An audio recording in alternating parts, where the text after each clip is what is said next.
There's one moment every UFC card where your entire night gets decided, and it's almost never in the main event.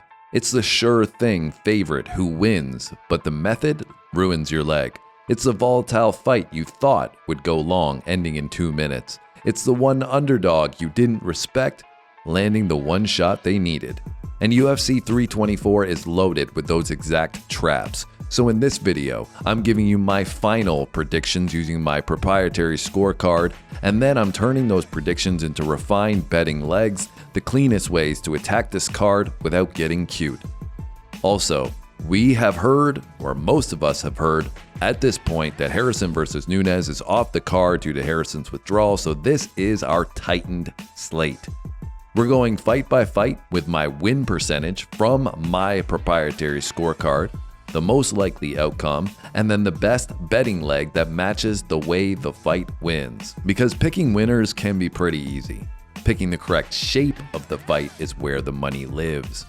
Quick refresher on my framework. I don't pick fights off vibes. I grade fighters on repeatable scorecard. I have a breakdown that includes fight IQ, which is attributed to a +3, wrestling offense, which is attributed to a +2, and age, which is also a +2. Then I score everything else in 1-point categories: boxing, kicking, grappling, submissions, takedown defense, striking defense, chin, injuries, experience, length, mentality, aggression, power, and endurance. That creates a clean matchup score, which converts into a win percentage. And here's the important part. The scorecard doesn't just tell you who wins, it tells you what the most stable path to winning looks like. That's how we refine betting legs, not by chaos, but by aligning the bet with the most repeatable outcome. Alright, let's start where most parlays go to die, the heavy favorites. Alright, we got fight 1, Natalia Silva versus Rose Namajunas. The odds show Silva at a -430 and Rose with a +333. The scorecard total that I have on my proprietary scorecard is a 7 for Silva and Rose has 4, and that puts us at a win percentage at 63% for Silva and 36% for Rose. My pick is Natalia Silva by unanimous decision, and the strongest pick for betting purposes is Silva by decision. This is a classic pace plus distance fight. Silva wins by making this fight feel long. She manages range, forces Rose to reset constantly, and wins minutes without giving Rose clean exchanges. Rose's path is narrow and specific: desperation, takedown attempt, scramble, submission. But the reason my strongest pick is Silva by decision is simple. Silva's game doesn't require a finish to be dominant. She just needs to stay disciplined, avoid reckless scrambles, and keep Rose outside. The betting leg I'm looking at is Silva by decision. It's the best match to the fight shape. And a backup leg, which would be safer, but obviously there's not much juice there, is Silva via the money line. On a risk note, if you parlay Silva decision with a bunch of other decisions, you gotta understand that you're stacking variance. Silva decision is a good leg because it's consistent with her control style, but it's still a decision. So let's move on to the next heavy favorite, the one where the safe outcome is actually the finish. Fight 2, Ateba Gautier versus Andrey Pulyaev. Odds are Gautier -800, Pulyaev +600, but my scorecard has the win percentage with Ateba at 71% and Andrey at 28%. My pick is Ateba Gautier by KO or TKO in round 1, and the strongest pick is just a straight up KO victory from Ateba Gautier. This is a showcase matchup. My notes say clean. He imposes his will, KOs early, and that aligns with the betting logic. If a fighter is a massive favorite and also a fast starter, you don't want to pay -800 for a money line unless you're using it as a parlay anchor with no other choice. The value is in the method. So the betting leg is Gautier inside the distance, and an aggressive leg would be Gautier round 1. That's actually what I'm going to go with. It's the highest variance for the highest reward. If you want to keep this leg usable without playing hero, inside the distance is usually the best compromise. Now, we're going to hit next the most dangerous category of betting on a favorite, and that's the -1400 line against a veteran who's hard to finish This is where people lose money by demanding a finish that doesn't happen. Fight 3 is Umar Nurmagomedov versus Deiveson Figueiredo. Odds are Umar minus 1408 with Figgy at a plus 900. The win percentage that I have on my scorecard is Umar at 75% with Figgy at 25%. The pick that I have is Umar by unanimous decision, and the strongest pick from a betting side is Umar via decision. My earlier logic was actually that Umar finds the sub in round 2. Figgy is washed, but still a high-level MMA vet who's hard to finish. So Umar fights smart, he doesn't chase chaos, he wins rounds, controls positions, limits risk. That points directly to a decision. And here's the betting lesson. When the favorite is massive, the public wants a finish. But smart favorites often choose safety, not spectacle. So the betting leg is Umar by decision, and the value there is if the books hang it high enough. The underdog path for a realistic assessment here is that Figgy's only live line is a lucky sub, so to speak, an opportunistic guillotine in a scramble, and that's why Umar should avoid overcommitting. Now we transition into the first true volatility fight, a near coin flip. Fight 4, Nikita Krylov versus Modestas Bukauskas.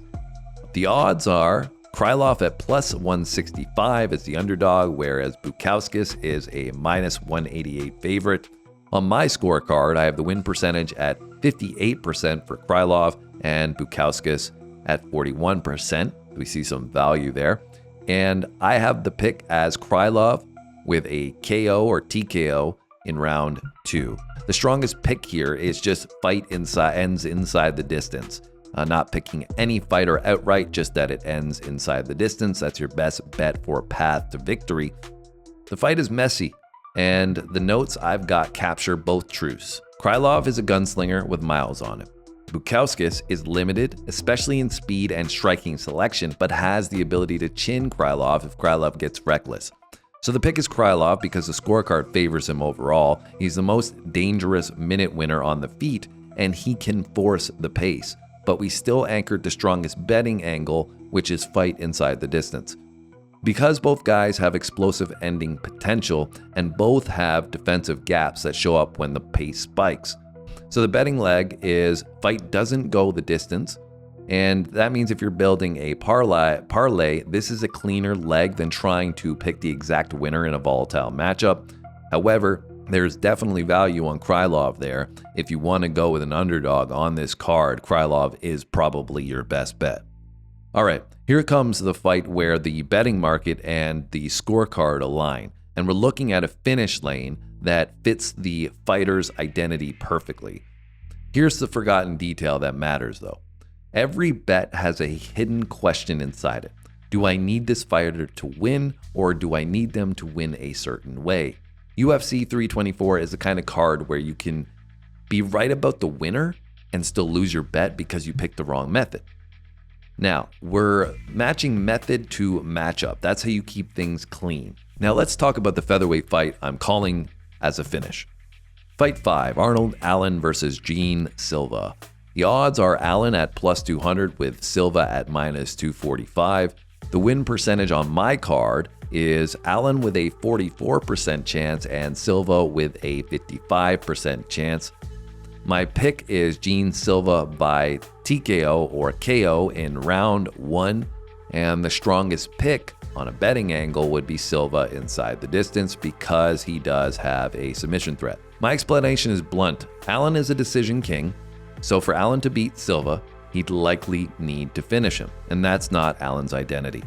Silva, meanwhile, is a more dangerous all-around finisher in the early window. This is a classic style advantage pick. Silva has the violence gear Allen doesn't. Allen's underdog lane is still there. Allen by decision if he survives the initial storm, stabilizes the fight, and wins minutes. But the probability and the fight shape point to Silva finishing. So the betting leg, Silva inside the distance, and that's going to be the best fit to the pick. But if you do want to get some extra juice, then I would suggest that you go with Silva via a knockout over a submission. So let's go to heavyweight, where this betting leg might be the best on the whole card because it doesn't try to predict who lands first, it just predicts that someone will. Fight 6 is Waldo Cortes-Acosta versus Derrick Lewis. The odds have Cortes-Acosta at -300 with Derrick Lewis at +240 as the underdog. The win percentage here that I have on my card is Acosta at 73% and Lewis at 26%. My pick is Acosta via TKO or KO in round 2.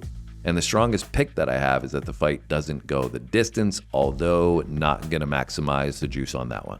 This is the perfect two-way finish matchup. Lewis is old, inactive, and will swing for the fences early. If he lands, it's over. If he doesn't land, he slows. If he slows, Cortes-Acosta starts layering volume and breaking him down. That's exactly why the best leg is not Acosta by KO, it's the fight doesn't go the distance.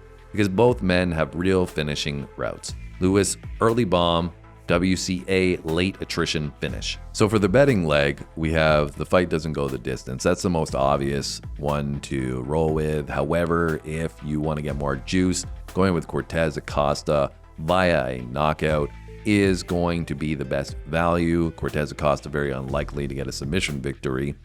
So that's what we're going to roll with. The cleanest, least fragile version is simply no scorecards. Now, we hit the fight with the tightest decision versus knockout split. My pick is a decision. But the upset is very real and very simple, and this is where method betting becomes everything. Fight 7 is Sean O'Malley versus Song Yadong. The odds have O'Malley as a -205 favorite and Song at a +175 underdog. My scorecard win percentage has O'Malley at 71% and Song at 28%. My pick is O'Malley by unanimous decision, and the strongest pick, if you can get it on your platform, would be O'Malley by decision or Song via KO as a two-way read.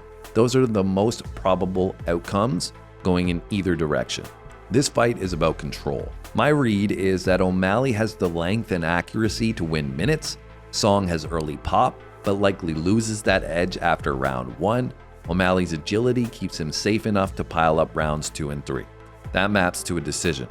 But I also note the warning label that Song by KO is the upset lane. Song doesn't need to win rounds, he needs one clean moment. So the betting approach depends on your risk tolerance. The leg that I would go with would be O'Malley by decision, but if you're trying to be clever with less fragility, and if you want to cover the upset lane, it's not always advisable, but some people like to do this, is O'Malley decision plus a small sprinkle as a hedge with Song at KO, because the upside value there is going to be pretty high. So the cleanest way to respect both realities of the fight would be, as I said, an O'Malley decision and Song KO. Probably unlikely that O'Malley gets the KO, and it would be hard for me to see Song taking this one to a decision on a win. Now we arrive at the main event, where my scorecard landed at a dead even 50-50. This is where the legs have to be built like a seatbelt because the losing condition is crystal clear. The main event is Gaethje versus Pimblett, fight number 8 that we're tackling today. The odds have Gaethje as a +200 underdog and Pimblett as a -210 favorite. My scorecard is 8-8 with a win percentage at 50% each, but my pick is Gaethje by decision. My strongest pick for this fight is a two-way, if you can find it on your platform, with Gaethje by a decision or Paddy by a sub. This is the perfect example of why our scorecard exists. Dead even totals, dead even probability, and yet the fight still has a very clear structure. Gaethje's lane is win the feet, defend the takedowns, punish the entries, and win rounds. Paddy's lane is create chaos, force scrambles, find the back, and submit. Our notes are the key here. Paddy is rising quickly in competition. Gaethje is a better striker with good wrestling defense. Paddy's wrestling offense is not elite. He doesn't reliably get clean takedowns. He excels in scrambles and fight IQ, but may be underskilled at this level. So if Gaethje keeps the fight clean, he can bank rounds and win a decision. But the risk is absolute here. If Gaethje gets sloppy in transition, or he overcommits and falls into a scramble, Paddy can steal the entire fight with one choke. So we have the method split. The betting leg that I'm looking at is Gaethje via decision or Paddy via sub as a combo market, or you could build that out with small hedges, or just a straight up Gaethje money line if you want the best value here.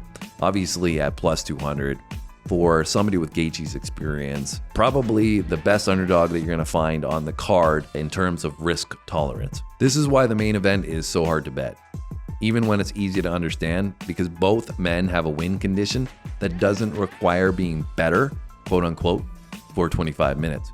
One of them requires consistency and the other requires a moment, and MMA does reward moments, which is an interesting take for Pat. So here are my final picks as written. Natalia Silva, unanimous decision. Ateba Gautier, round 1 KO. Umar, unanimous decision. Krylov, TKO or KO in round 2.